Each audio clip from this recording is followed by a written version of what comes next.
Pernah kan dihancurin kan? Iya, cukup gua. Tapi dia bilangnya mateng bang ya? Mateng, air mateng. Air mateng ya? Es batu ya bu? Berapaan bu? Setengah kilo ya? Oh sekiloan. Boleh deh bu, satu bu. Makanya ada yang suka lewat, ada suka nenteng tuh ya. Kok es batunya butek gitu. Itu air mentah. Es batu ya yang terkontaminasi dengan bakteri, ya seringnya E. coli ataupun salmonella itu menyebabkan infeksi di saluran pencernaan.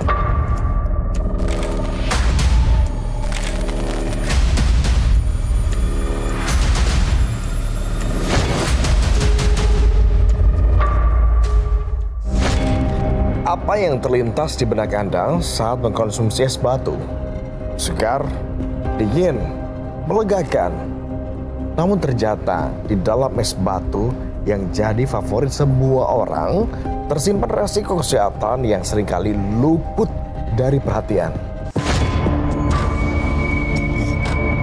Selama 30 menit ke depan, tim Expos akan mencari tahu kandungan di dalam air yang digunakan untuk membuat es batu. Bersama saya Agus Hardiansyah, inilah Expos selengkapnya.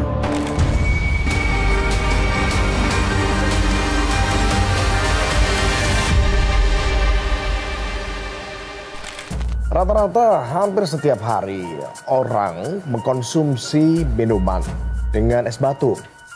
Meski sadar akan resiko kesehatan yang dapat ditimbulkan, tetap saja kebiasaan ini tidak bisa lepas dari keseharian kita.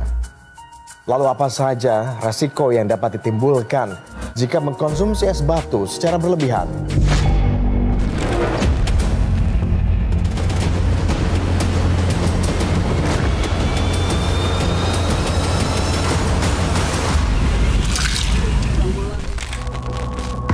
Seringkali kita menganggap remeh air yang dibekukan untuk digunakan sebagai bahan minuman yang biasa kita sebut sebagai es batu atau batu es. Kita kerap membiarkannya mencair dalam gelas minuman yang kita teguk demi melepaskan rasa dahaga di kala cuaca panas atau selepas penat beraktivitas. Kita juga sering tak berpikir panjang dari mana sumber, bagaimana kualitas, hingga kebersihan proses pembuatan es batu.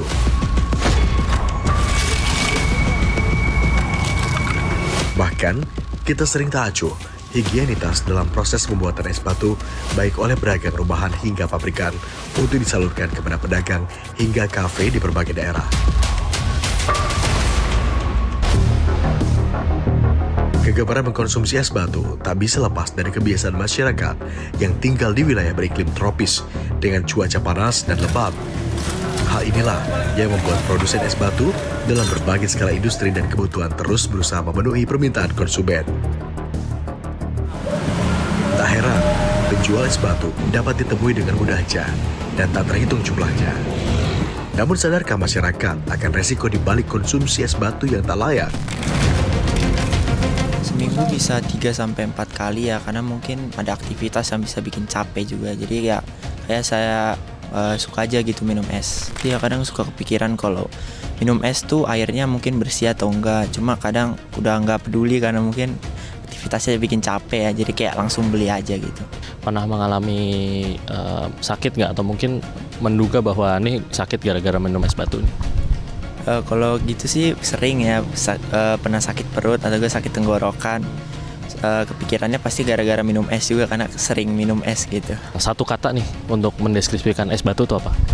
Enak sih. Sering sih. Sering. Minum. Berapa kali? Sehari bisa 2 kali. Saya sering dibilangin papa juga sih kalau es batu kadang kan kita nggak tahu bahannya air apaan. Bisa air misalkan di air mentah difiltrasi dulu kali ya. Sering terkena flu juga kalau minum es. Kadang.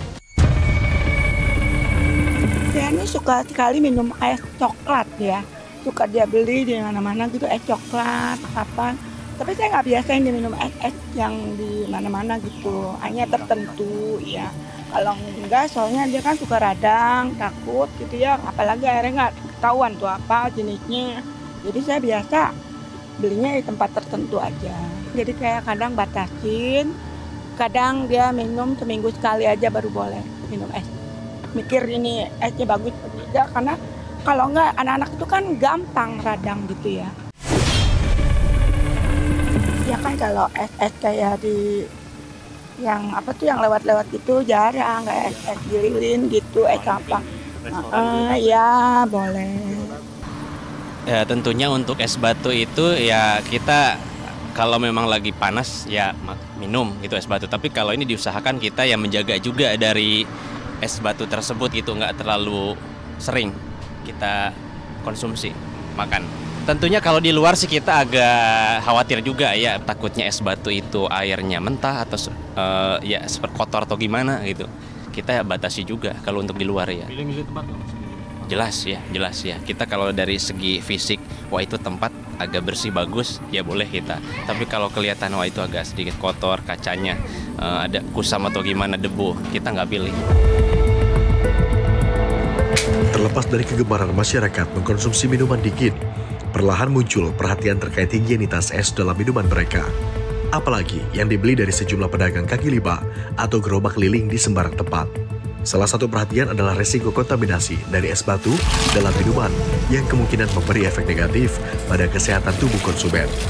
Alih-alih sekedar memuaskan rasa dahaga. Konsumsi es batu itu tentunya boleh-boleh saja, namun jangan sampai berlebihan dan harus diperhatikan juga higienitasnya.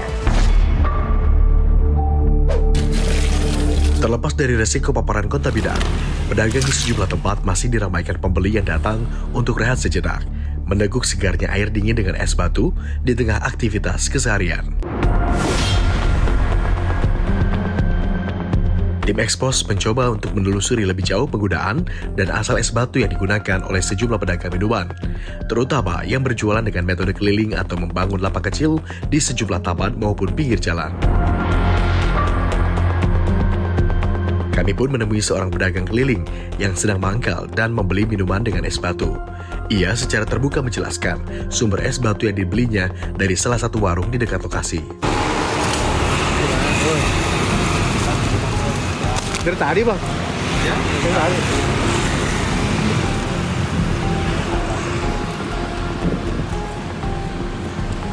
Berapa itu? 5 deh. Kami nemuin sini.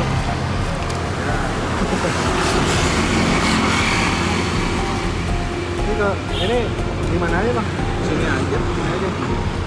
Kalau kayak gini, batunya dari mana sih bang? Batunya bang? Saya beli. Hah? Pinang.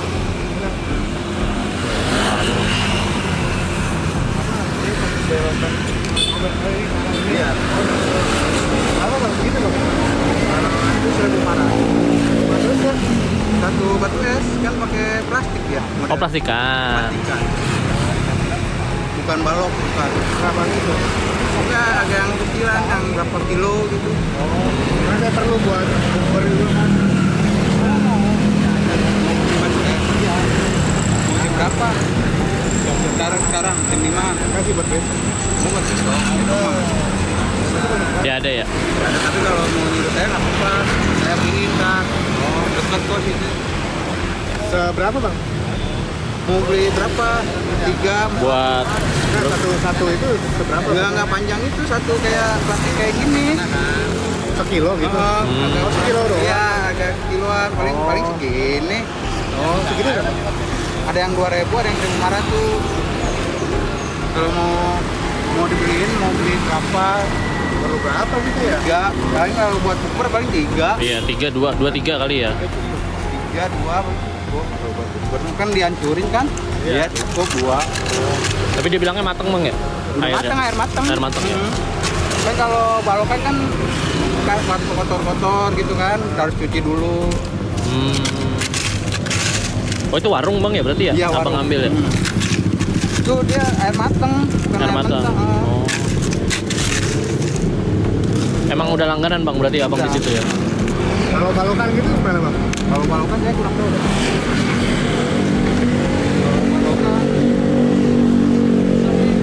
Kalau balokan itu enggak sama? Enggak, saya enggak. Paling kristal. Oh, ini kristal. Bukan. Tapi ini Biasa. kalau Yang biasa. kristal itu balokan ya? dong, yang kayak di kafe-kafe, yang kayak kafe-kafe. Iya. Ada dia jadi pakai truk ngirimin, ntar dia beli gitu. 5 cepat setermos gitu. Berarti abang dari awal pakai yang ini, yang plastikan ini. Belum pernah yang balokan berarti. Kalau yang balokan, saya ini apa? Jeruk. Tapi ditawarin bang, pernah ditawarin? Pernah, tapi saya nggak mau. Kalau balokan gitu, nggak pernah saya. Maksudnya itu kan lebih banyak tuh. Iya, cuma nggak tahu ya airnya ya. Iya kan kita kurang tahu juga. Dengan yang begini, dengan yang plastik, tahuan air mateng. Kalau yang plastik kan mahal tuh. Kalau plastik ini biasanya 1 kilo kan ada yang 1.000, ada yang 5. Nah kalau ini setengah kilonya ada yang 1 kilo, yang 1 kilo agak banyak, ada kegedean. Ini segini kegedean. Oh enggak, lebih gede dari ini. Oh yang iya sekiloan. Ini kan setengah nih. Ini kan bukan es doang. Yang kilonya. Kalau mau ntar saya beliin, ntar aku tunggu sini, ntar saya yang ini paling 500 goreng. Iya. Masuk gang. Masuk gang. Yang mana sih bang dari sini yang arah Kelapa? Ini kan boleh. Masuk. Masuk ke pasar. Oh, yang dari Kelapa itu kan pertigaan Kelapa tuh. Masjid. Ada masjid di. Masuk kan ada masjid ya. Oh, di situ di warungnya berarti. Iya, di warung. Oh, ya udah. Berbekal petunjuk dari sang pedagang, kami pun menghampiri sebuah warung yang menjual es batu. Pemilik warung membenarkan bahwa dirinya menjual es batu yang diproduksi sendiri meski tidak menyimpan dalam jumlah banyak. Ini sih Bu, jual es batu ya Bu? Berapaan Bu? Itu berapa? Plastikannya gede? Setengah kilo ya? Oh sekiloan. Boleh deh Bu, 1 Bu. Tapi dia matang kan Bu ya? Airnya. Hah? Matang ya? Oh iya boleh deh Bu, 1 aja.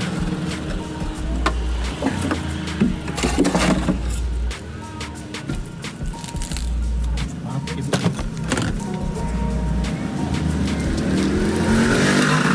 Ini tiap hari ada Bu nyetok? Ada. Oh, 5.000 ya? 3.000. Oh 3.000. 2.000. Ya saya ngasihnya 5.000 tadi. Oh.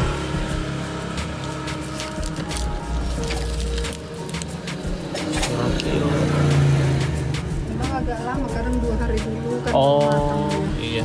Tadi saya nyarinya yang ini sih, cuman nggak ada ya udah.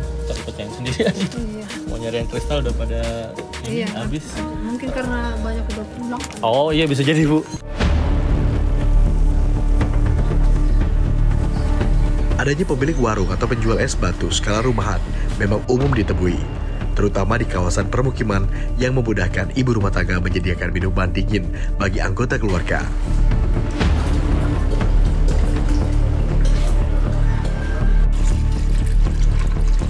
Dengan modal air isi ulang dalam kemasan galon, plastik kemasan, serta lemari pendingin, pemilik warung bisa menyediakan es batu yang dijual seharga Rp2.000 saja. Jadi kalau misalnya stok tinggal 5, ibu bikin lagi kayak gitu. Jadi ngelihat ini aja, ngelihat yang ada di freezer. Kebetulan keluarga sini kan pakainya isi ulang mereka minum. Jadi mereka tahu, oh iya si ibu bikinnya dari yang dia minum juga. Sering ada khawatiran nggak Bu kalau misalnya beli es yang dari luar? Pasti ada ya. Khususnya itu yang es balok tuh, ya. Yang kalau katanya sih es batu kalau misalnya bening itu air mateng. Kalau yang putih itu air mentah. Gitu. Pernah ngebedain nggak Bu? Iya, sering. Makanya ada yang suka lewat, ada suka nenteng tuh ya. Kok es batunya butek gitu. Demi kepentingan bisnis skala lebih besar, es batu juga dibutuhkan oleh kafe dan restoran, terutama demi menghidangkan menu minuman dingin maupun kebutuhan memasak di dapur. Kualitas es batu yang biasanya dipasok oleh pabrikan dalam bentuk kristal disebut lebih baik dan terjamin untuk disajikan dalam bentuk minuman seperti kopi, teh, atau mocktail. Menu minuman dingin memang lebih laris dan dapat diterima oleh lebih banyak kalangan, baik pengunjung usia muda hingga dewasa, serta dapat ditawarkan dalam berbagai varian menu minuman. Di sini menu kita, terutama untuk minuman, kita ada yang ice coffee, non coffee, jus, dan artisanti. Tergantung customer ya. Kalau misalnya kita lagi dapat yang di usia remaja atau masih muda, kebanyakan di flavor coffee sih ice. Kurang lebih ada 5 sih untuk signature-nya. Meski berasal dari supplier lepas, yang artinya bukan langganan tetap, kafe ini melakukan pesanan 3 kali dalam 1 minggu. Untuk pengorderan itu kita hampir rutin di 1 minggu kurang lebih 3 kali pengorderan sih. Iya. Untuk kualitas yang saya lihat secara pribadi baik sih Kak, karena berdasarkan yang saya tahu itu terbuat dari memang air yang matang, karena kondisinya dia itu cepat cair kayak gitu, dan kita kan menggunakan kristal juga, es kristal, dan cukup higienis juga sih. Peningkatan kenaikannya kurang lebih 70-80% sih Kak, per minggu kurang lebih. Tapi kita tetap stabil di pengorderannya 3 sak sih. Berbekal informasi serta sampel dari pedagang keliling, pemasok es batu ke pedagang, serta pengelola kafe, kami berupaya memeriksa kualitas es batu yang mereka gunakan. Ketiga sampel tersebut kami uji di Laboratorium Teknik Pangan Universitas Pasundan Bandung untuk mengetahui kualitas baku air serta potensi kontaminasi bakteri berbahaya di dalamnya. Seperti apa hasilnya? Simak usai jeda.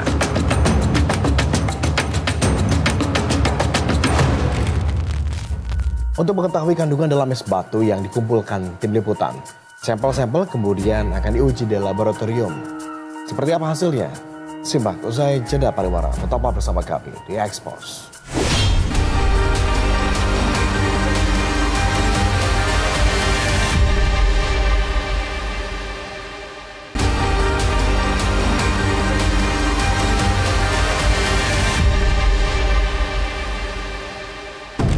Terima kasih Anda masih bersama kami di Expose.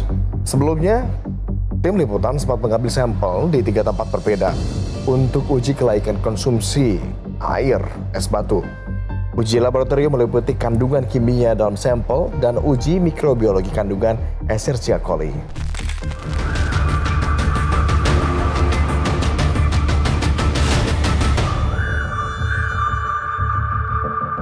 Ketiga sampel air baku dari es batu yang kami dapatkan diuji lebih lanjut oleh Laboratorium Teknik Pangan Universitas Pasundan Bandung. Ketiga sampel berasal dari kafe, pedagang minuman keliling, maupun warung kelontong yang menjual es batu dalam kemasan plastik.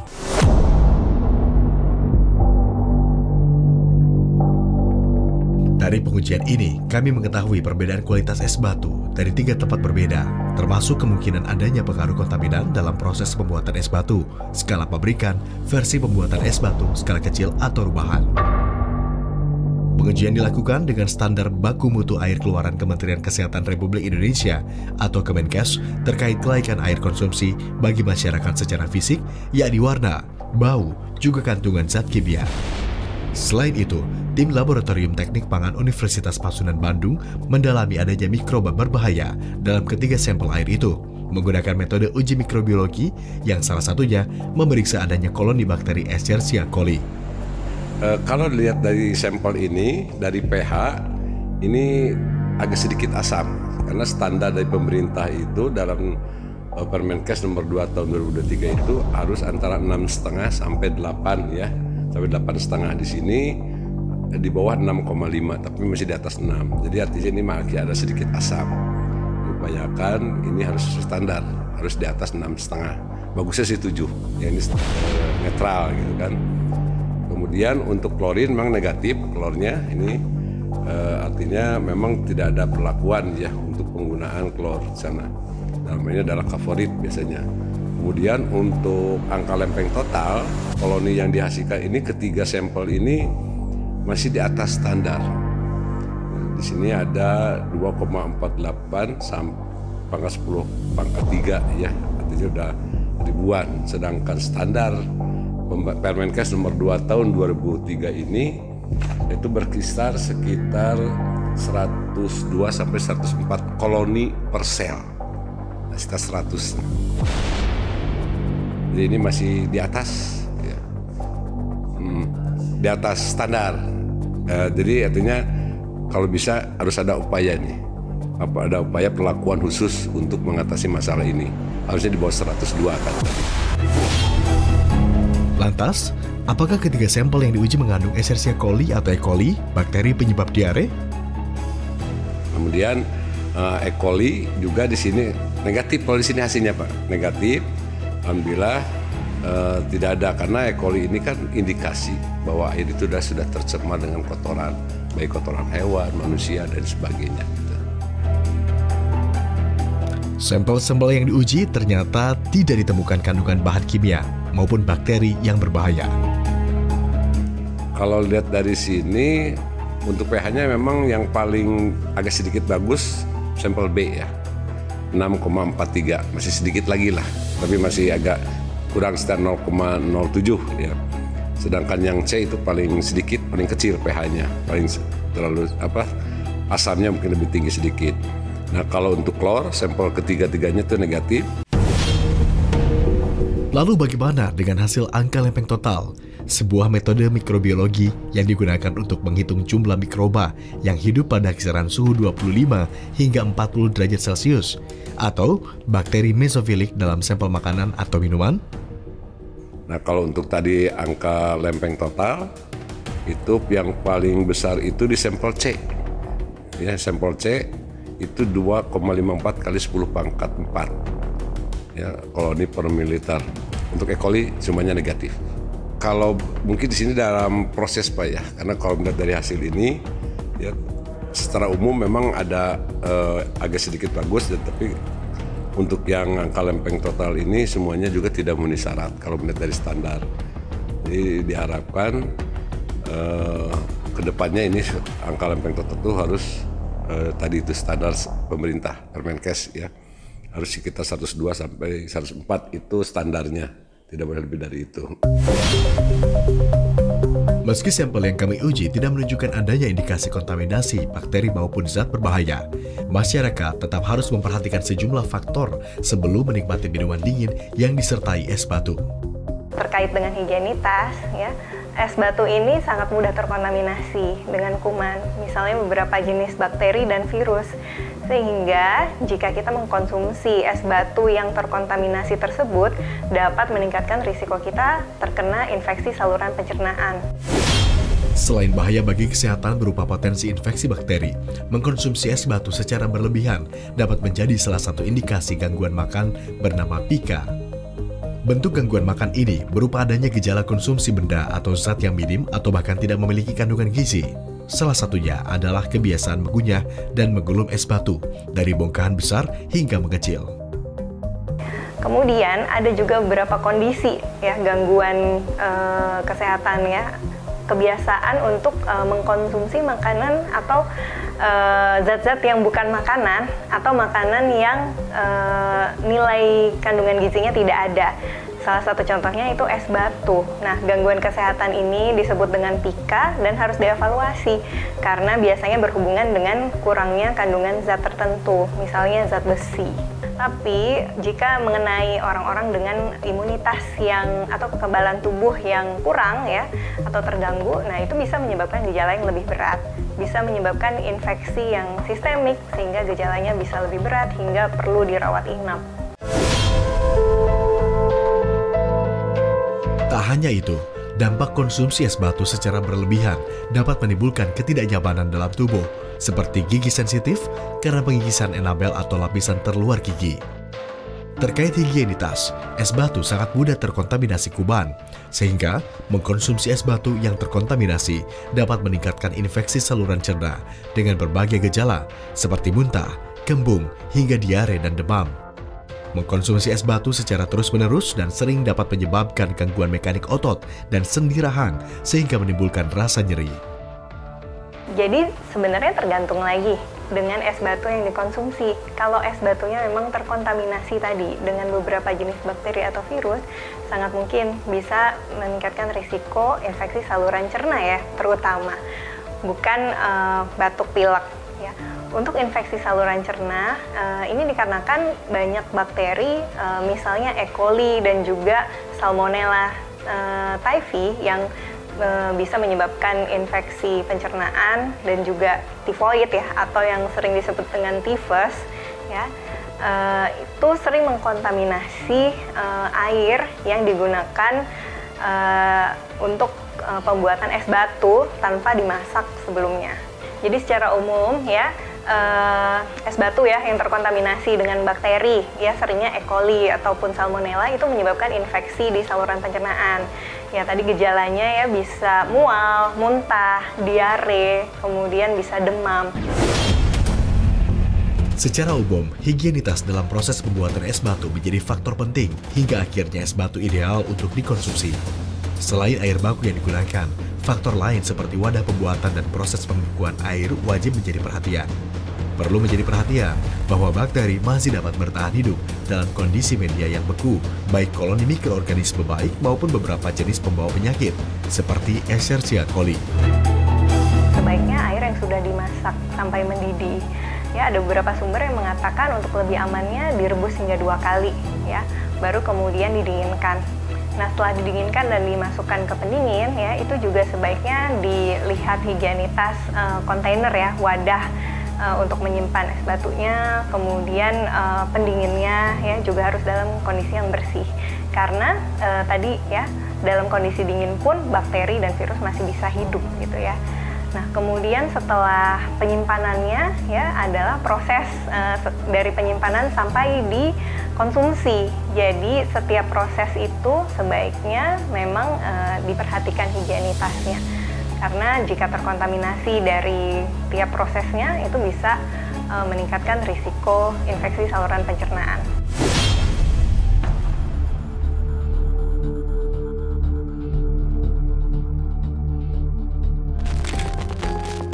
Memang tidak ada larangan untuk mengkonsumsi es batu.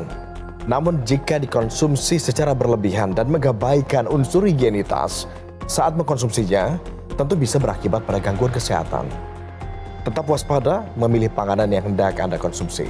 Saya Agus Hardiansyah, pamit undur diri. Terima kasih atas kebersamaan Anda. Saksikan terus Expose di episode-episode berikutnya. Sampai jumpa.